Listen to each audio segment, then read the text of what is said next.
Assalamualaikum warahmatullahi wabarakatuh, sahabat semuanya. Pada video kali ini saya akan berbagi pengalaman bagaimana cara membuat keripik pisang yang mudah dan simpel, namun tetap gurih dan renyah. Untuk langkah pertama, siapkan pisang kepok secukupnya. Setelah dikupas, tempatkan pisang kepok dalam ember yang telah diisi air. Hal ini bertujuan untuk menghilangkan getah pada pisang kepok, sehingga pisangnya tidak berubah warna menjadi hitam.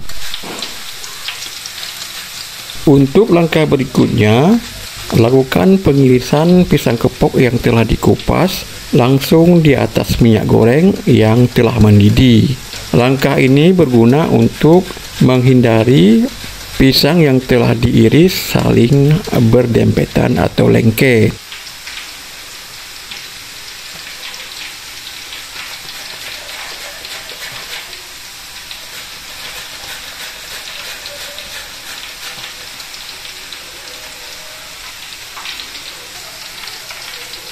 Kemudian tambahkan garam yang telah dicairkan pada keripik pisang yang lagi digoreng. Untuk takarannya boleh 1 atau 2 sendok makan.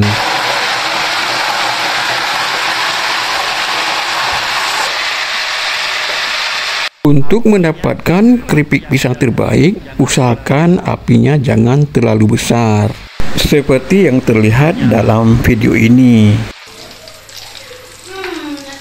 Aduk secara perlahan agar mendapatkan panas yang merata. Panas yang merata.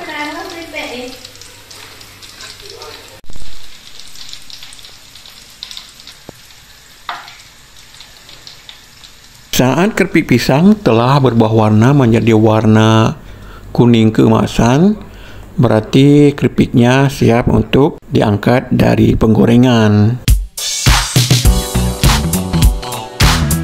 Dan kini saatnya menikmati keripik pisang kesukaan Anda.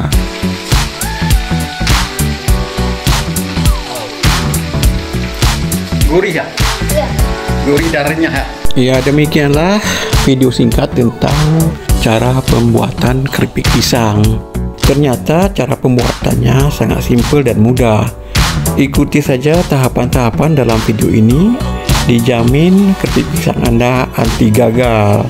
Semoga video ini bermanfaat untuk Anda. Assalamualaikum warahmatullahi wabarakatuh.